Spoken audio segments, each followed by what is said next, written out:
Good afternoon. I'm Patrick Lee from Franciscan University of Steubenville, and I'm very glad and very honored to be here back in Wisconsin after many years. I won't tell you how many years. It's been 30-something years, I think almost 30 years. And I'm looking at the clock. I can't, Alta, you must have, you have much better eyesight than I do because I can't see that clock. Okay. Oh. Okay, I'm going to take this off then right here. Those of you in academic circles know what this means. Nothing at all.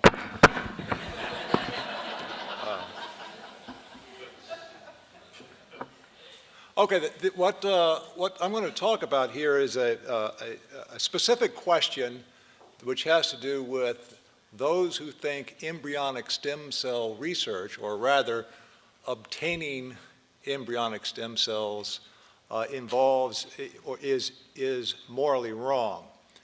And if you think, or if anyone thinks that killing an embryo in order to obtain his or her stem cells is morally wrong, there's a question that arises, and that is, well, what do we do in terms of cooperating or not cooperating with these procedures?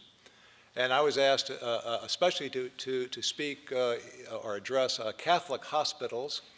It would be Catholic hospitals or other hospitals that are run by people who think that killing embryos is immoral. And so some of what I will say will zero in on the specific mission of Catholic hospitals and say something about that. Later this evening, I'll go into a little bit more of some of the reasoning of why I think that a human embryo is something of full moral worth, that a human embryo is a person and deserves full moral respect, and therefore that we should not deliberately dismember this human embryo for the sake of obtaining his or her stem cells. I'll come back to that. I'll say a little bit more. I'll say a bit more about that here in a moment, but I go into detail about that this evening. Okay, so let me divide it up into two issues. Number one is, well, if I'm a Catholic hospital or if I'm an individual who thinks killing embryos is wrong, there are two issues. Do I make use of cells obtained from embryos? Do I make use of the human embryos? And then a second issue is, well, maybe I'm not going to make use of the human embryos themselves or the stem cell lines themselves, but might I make use of the knowledge obtained from embryonic stem cell research? And let me say just a bit briefly about why someone might think that there is a moral problem about human embryonic stem cell research. The problem is not about stem cell research, right? Okay, there are different types, as you heard earlier, there are different types of stem cell research. There's adult stem cell research. There's there's possibly alternate nuclear transfer products that can be researched on. There's the new iPSCs, the new induced pluripotent stem cells. So there are stem cell. We shouldn't say that this is just a debate about stem cell research. It's a debate about embryonic stem cell research. Secondly, it's not just about embryonic stem cell research either. It's really about what one has to do to get those stem cells. What I think here is this, is basically, and I'll go over this very quickly, is first of all, on number one here, if I got the little, ooh, that's not it. Okay. Is there a light here on this? Oh, no? Oh, you had that yourself. Okay. Okay, that's fine. Okay. On number one, okay, skip A for a moment. Number one is, I think, what I would say is the basic argument or the basic reasoning, the basic logic or rationale as to why anyone would be bothered by embryonic stem cell research is, I'm going to summarize it right here. Number one, what we are human organisms. Human persons aren't just consciousnesses that have organisms. They aren't just souls that have bodies. We are human organisms. Now, we're particular types of organisms. We're organisms that sense and that reason and make free choices and so forth, but we are organisms. So we come to be whenever these organisms come to be.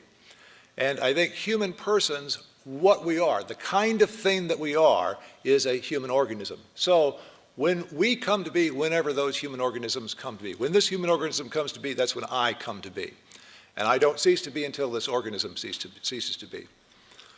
But when we consult embryology, I think embryology gives us a good idea that the human organism comes to be when the human embryo comes to be. Now, in the normal, sort of the old-fashioned way, that's with fertilization. When the sperm unites with the ovum, or the sperm unites with the oocyte, the sperm and the oocyte cease to be, and they give rise to a third thing, a new thing, altogether new thing. That new thing, that zygote, is a new organism. It's originally a single-celled organism, but it has within its constitution, it has within its composition all of the material needed, it has the structure and the information, and to give it an active disposition to develop itself to the mature stage of a human being. It needs to have a suitable environment, it needs to have nutrition, but nothing happens to it after fertilization in the normal case. Nothing happens to it after fertilization to give it a new direction of growth. The direction of growth from fertilization onward is internally directed. And so it is actively developing itself, or I should say actively developing himself or herself to the mature stage of a human organism. So what does that mean? Well, that means it already is a human organism. Right? You can't, if you have within your program, you have within your material structure, you have the kind of architecture, as it were, that gives you the dynamism toward growing, actively developing yourself to the mature stage of something. You already are that something. That's the kind of being you are. You're just at a more immature stage, or less mature, at the earliest stage of the development of that kind of thing.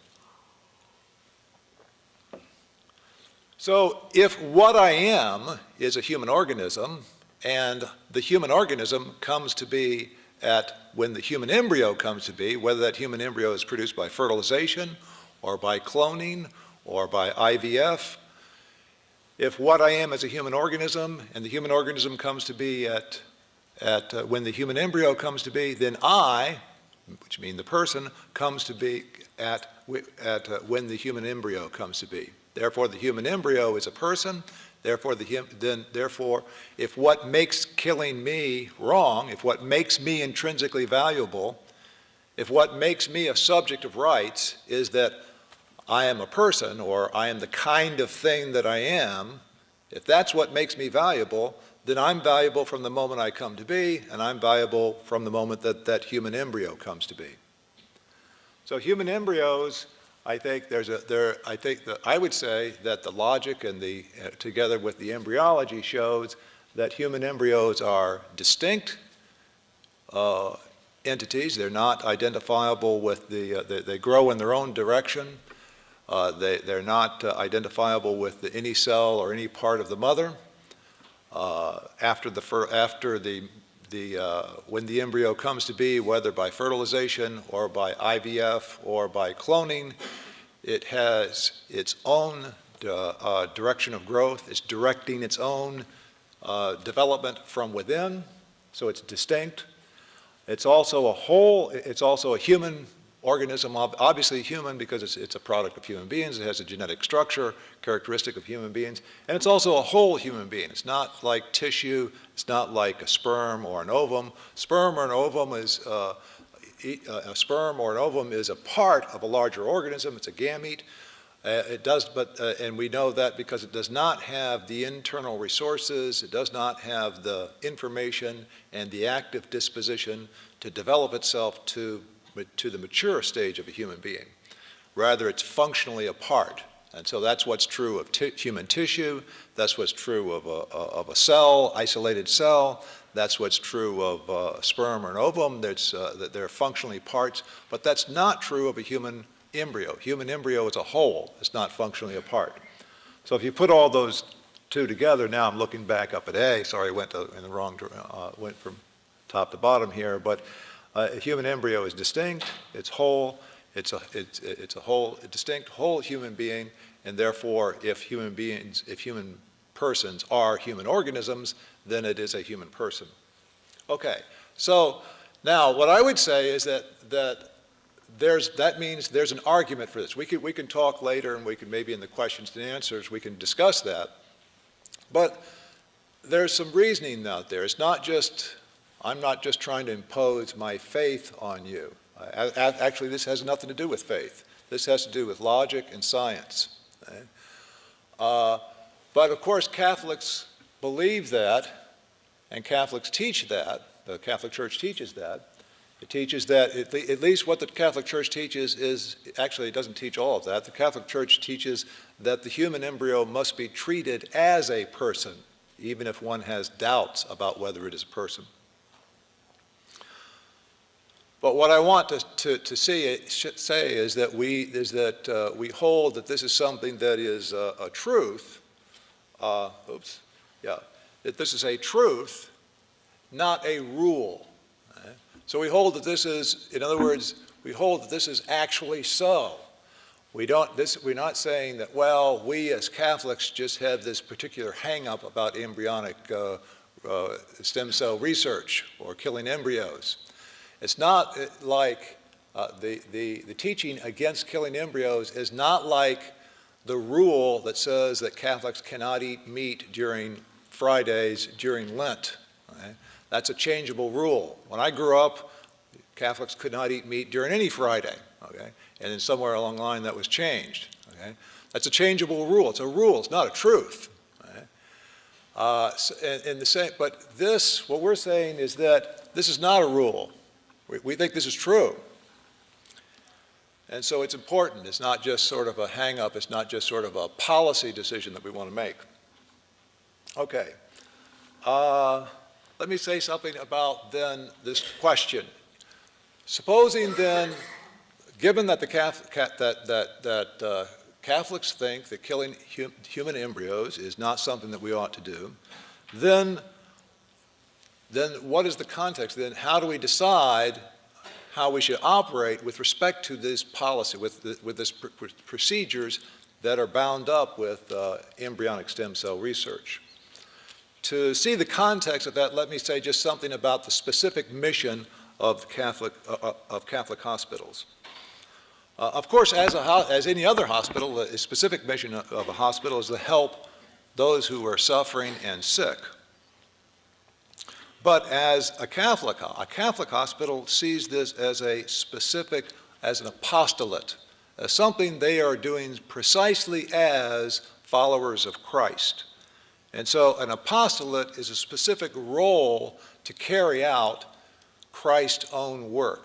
And so Catholics see a Catholic hospital or a Catholic university as part of the apostolate, meaning that it's not just another kind of job then we're trying to do well, but this is something we're doing specifically as followers of Christ, and we're trying to carry on, make present Christ's own work here. This is why, I've asked myself this when I was a photographer for a while. I was doing that on the. It wasn't before I was teaching. It was while I was teaching. When I was teaching, I had to make ends meet down in Houston. And I always asked myself, well, okay, we have Catholic universities and we have Catholic hospitals. Why don't we have Catholic photography places or Catholic grocery stores? And it's because if we look back at what Christ did in the Gospels, Christ didn't sell groceries. He didn't take photographs, or he didn't draw people. He drew something in the sand, and we don't know what that was, but I guess it wasn't a picture. He didn't sell it. But what he did, he cured people and he taught. And so carrying on that work, Catholics and Christians have thought, okay, that there's something about teaching and there's something about about dealing with suffering and the sick and the most fragile human beings that we are especially called to carry on Christ's work in. But we are to do that letter C, right? We do that in the light of the gospel. In other words, the specific role, the specific mission of the hospital is to help the suffering and the sick, but in the light of the truth of the gospel. And so that involves, in other words, in a Catholic hospital, we shouldn't, if we're working at a Catholic hospital, we shouldn't just, the Catholic hospital shouldn't just operate in all ways exactly like every other hospital. Of course, in many respects, you hope there's a lot of overlapping, right? But there should be a difference in context. And so Catholics are committed in the hospital to meeting the suffering and the sick and dealing with them in terms of medicine and medical science, but also religious instruction and encouragement at this particularly sort of critical time. And D, that means also a part of the mission of a Catholic university is to bear witness to the truth that a Catholic or what a Catholic holds to be truth. And part of that is to bear witness to the equal dignity of all human beings. Part, of course, is that Catholics believe, along with what is in our Declaration of Independence, that all human beings are created equal, that all human beings have a basic, fundamental, equal dignity. That truth is a truth that is at stake in the question about embryonic human stem cell research, because if an embryo is a human being, then an embryo does have a dignity fundamentally equal to every other human being. Let me go back up to that point. Then we should be, as Catholics, then particularly concerned that we not fail to give witness to that truth, that we not fail to give witness to the truth that every human being, in virtue of being a person, has a basic, fundamental, equal dignity. There are two kinds of cooperation that I'm sure you've heard this, and I'll just review this quickly. And this distinction is important to try to sort out the questions about cooperating with embryonic stem cell research or using the knowledge of it. One type is called material cooperation. The other type is called formal cooperation. Cooperation is doing something that in some way facilitates wrongdoing. It's cooperating is, of course, cooperating in general is facilitating someone else's actions, but we're talking about in ethics, it's an issue only if you think that the other person's actions are wrong. The difference is that formal cooperation is facilitating someone else's actions in such a way as to intend that wrongdoing be done. So if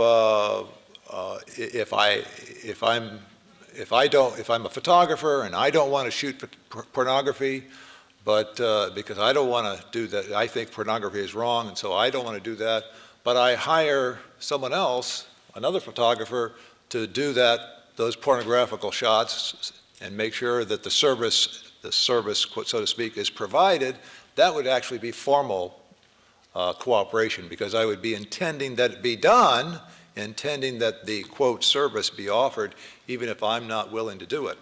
That would be formal cooperation. Why? Because I would be intending that the act be done. As opposed to what? Material cooperation is doing something that facilitates someone else's wrongdoing, or at least what I think is someone else's wrongdoing, but in a situation in which I do not intend that wrongdoing, I just foresee that it will occur as a side effect. So the classic case would be the mailman or the postman who delivers maybe pornography, not to pick on pornography that much, but these are the examples that are clearest. Or he might deliver other things that are morally objectionable, but he's not intending that the morally objectionable actions be done. A bartender who serves someone a drink, he doesn't intend that they overdrink unless he sees that they're overdrinking. But if you do something that you foresee will facilitate someone's wrongdoing, but you don't intend that wrongdoing, then that is material cooperation. Okay, so what about cooperating in the use of human embryonic stem cells?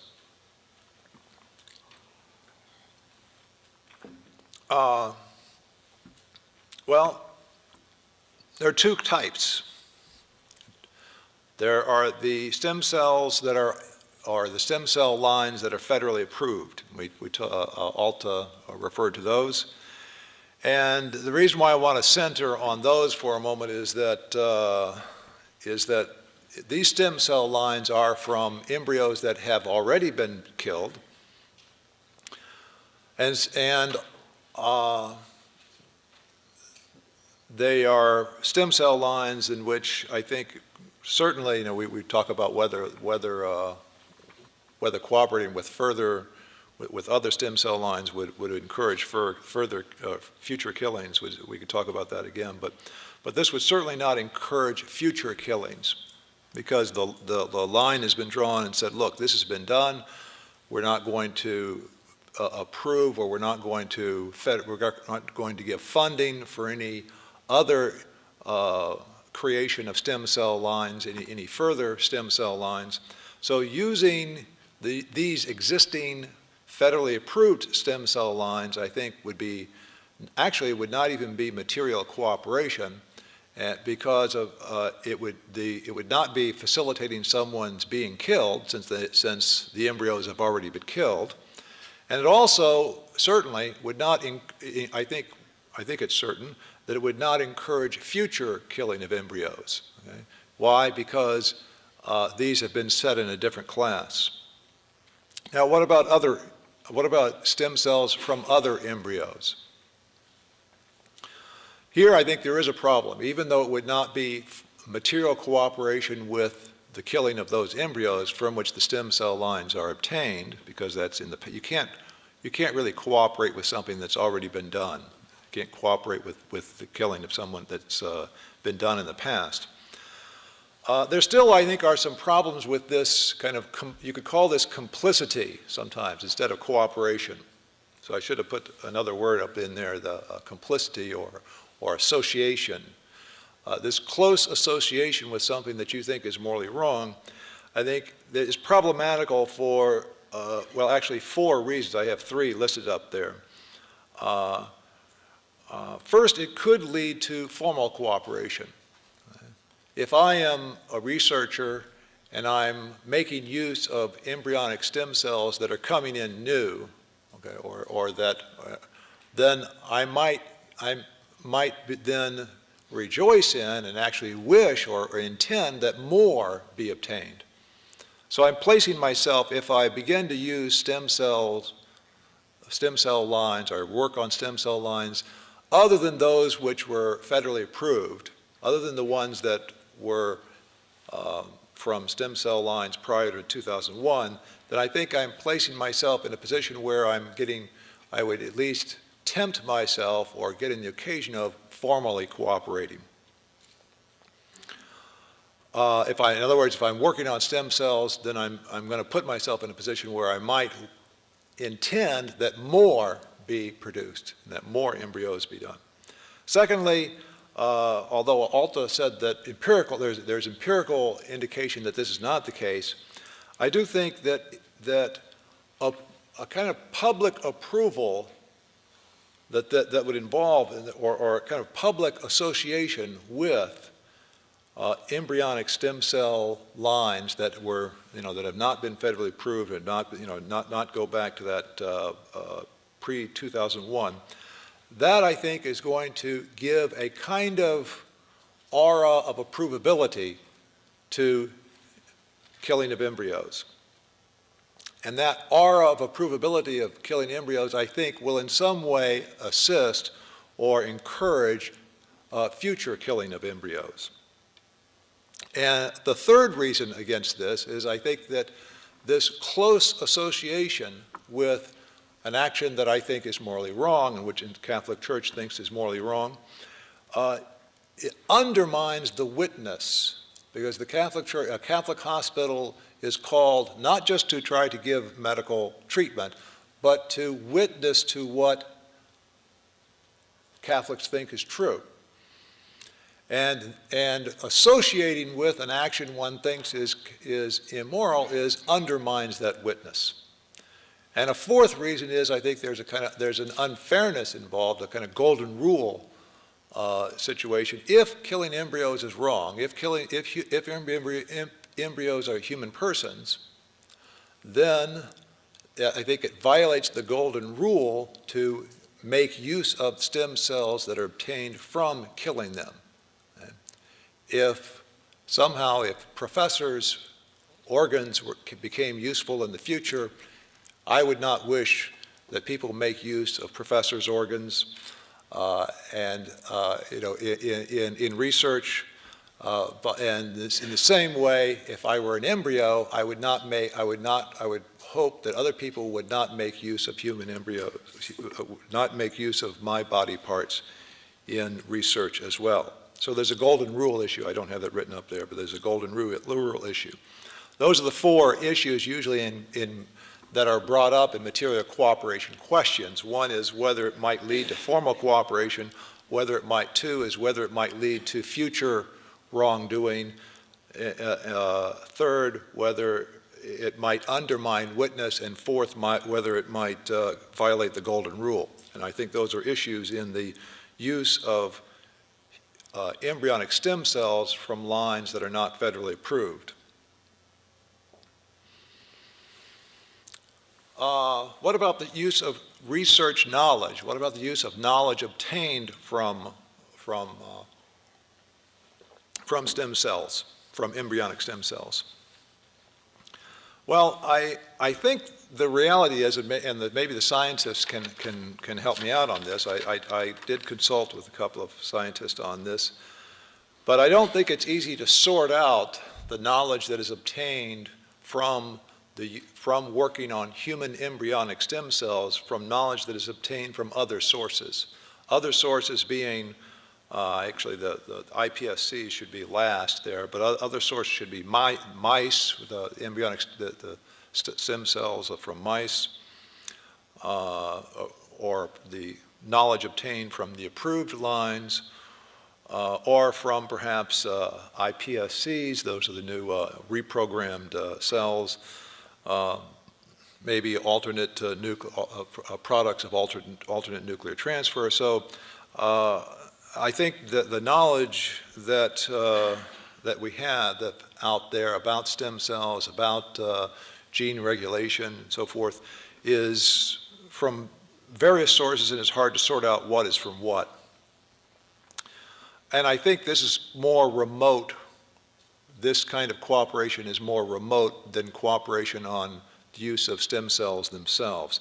So I would say that then the question would come up, well, does using this kind of knowledge tempt researchers to formal cooperation, or does it encourage future killing?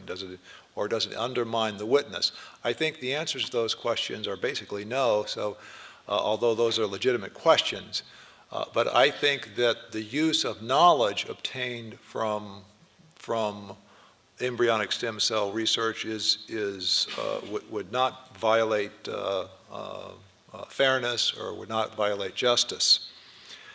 There could be, I guess, some specific instances in which there might be a question where here's a paper that was where these conclusions from this specific paper were obtained only from, and not suggested by, were obtained only from embryonic stem cell, not even suggested by something done